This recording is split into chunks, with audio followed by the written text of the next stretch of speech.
And then we progressed to 3-on-3. Now we're at 4-on-4, and 5-on-5 was the first day I could actually, practice with the team and just get up and down with some script and stuff. Yeah. So, any limitations on what you're doing right now? No, not right now, other than just keeping my shoulder maintenance program going before I get on the floor. That's the thing I got to keep consistent throughout the season, probably for the rest of my career. So, that's probably the only thing that's been in addition to getting ready to play. What's that like every day? It's your kind monotonous. Wake up and go. Yeah. It's monotonous, bro. Honestly, it's part of rehab, so you got to take that and push yourself. So you know how that goes. Just try to get your body, knock off the rust. It's my shooting shoulder, so me going right, primarily on my drives. I got to mix it up a little bit and just kind of work on my floaters, work on my touch around the rim. But that'll come over time, and hopefully I'll get some game reps, in addition to this practice. But probably in the next week or so, or it could be less than that. But I'm gonna give myself a week and just see where we go from there after another evaluation. Obviously, rehab's been the priority, but that's kind of a silver lining of having some time here in Brooklyn with your family to be able to actually live here, live your life, and get a little break from the game, however it came. Yeah, I mean, my life now coming back home has been a tale of kind of inheriting everything that I've failed to miss in the last 8 years of not being home. So I'm kind of in that role of family stuff, school stuff, youth outreach, changing some social issues, making a social impact around here other than just playing for the Nets. But this is my priority. My goal is to win an NBA championship here, being in Brooklyn.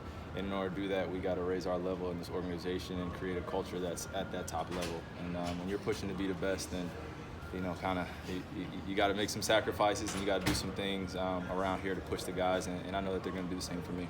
You seem really happy. Was there kind of a breakthrough moment after the cortisone shot where you started to feel like you turned a corner?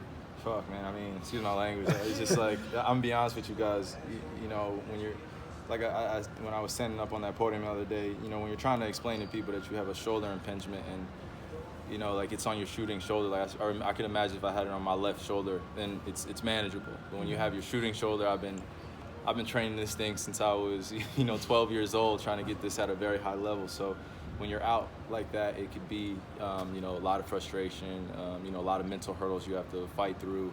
Like I said, I saw so many different specialists on my shoulder and, a lot of people asking questions. And I became very quiet in my approach because I didn't know what the heck was going on with my shoulder. So after I got enough information, I could communicate that with the team. Then I felt like my goals could be realigned, and then I could move forward, with whatever happens this season, and we move on to next season, getting everybody healthy. And this might be amateurish, but I have a friend who's a basketball writer who had a shoulder impingement because he was an amateur tennis player. Mm-hmm. And he said at a certain point, if rest and cortisone don't do it, just the scraping of the bone against it, there's a procedure where they have to scrape a bone so they don't. Yeah. So, and is that what you found? Well, medically, there's growth plate in there. There's a bursa sac in there. There's a lot of different muscles. So when you have that impingement, your muscles that usually help your shoulder move or glide correctly, they start shutting down. So I started losing a lot of weight, I started losing a lot of strength, and then after that time, you got to build it back up. And it's quicker to lose it than to gain it. And in those 2 weeks after the Denver game, I lost a lot of strength just because I was resting and trying to get back on the court. I started doing exercises a little too soon. That was a setback.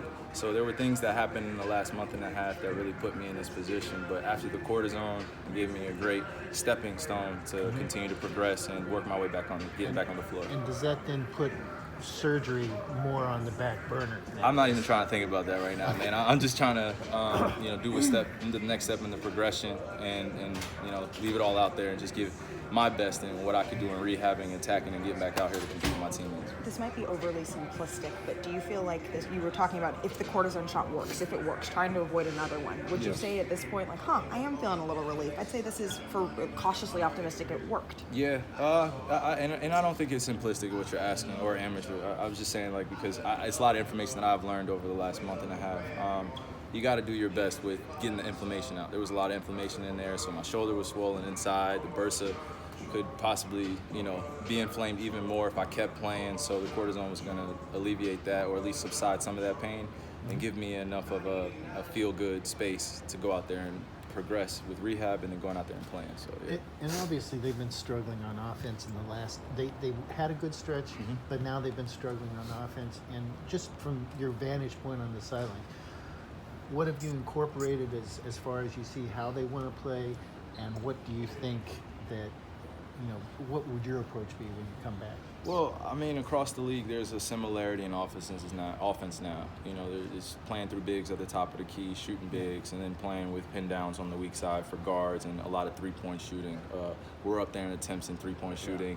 Analytically, it speaks, numbers for other teams, including us. But you just got to find that happy balance of when we have shooters out there and not relying too much on Joe Harris to to knock every shot in, or for Spence to be demanded every single game to be that 25 to 30-point scorer.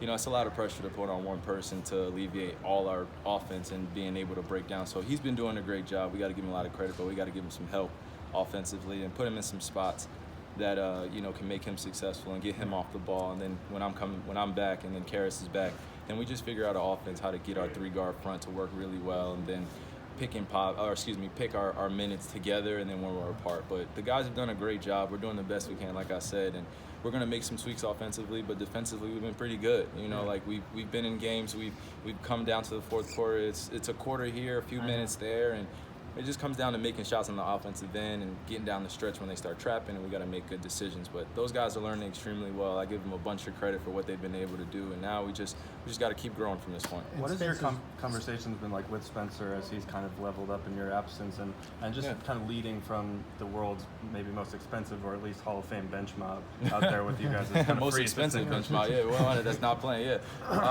No, I'm just really proud of him, man. I think he should really be proud of himself. I know he's going to put a lot of pressure in terms of the team's success on his back. That's just part of being one of the best players on the team. You look to be very aggressive, and there are going to be nights where you're not shooting well, or you are shooting well, and you still got to be able to level out the team. And that's something that he's learning, and I think it's a great position for him to be in.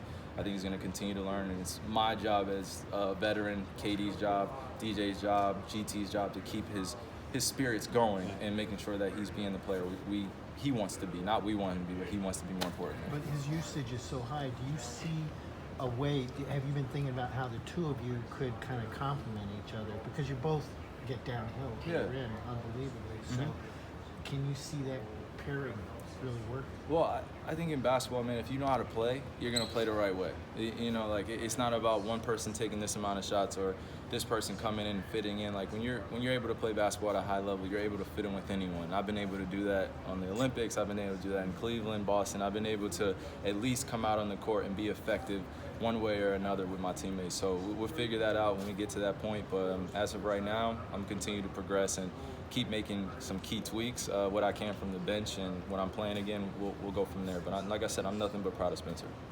All right, guys. You got one more, Millie? I had one more. I just was curious what you make of being near the top or second. I think last time I looked in All-Star voting, even though you've barely been on the court this season. I mean, well, I said it the other day, it's an entertainment league, and I think that I put in a lot of work in this league to be up there whether I'm playing or not. And if you want to see an all-star game, then I would vote for myself as well.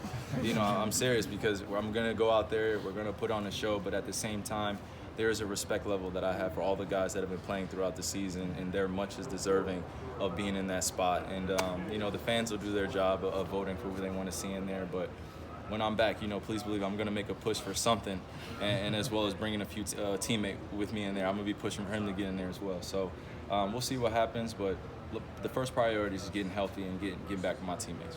Thanks so much, Kyrie.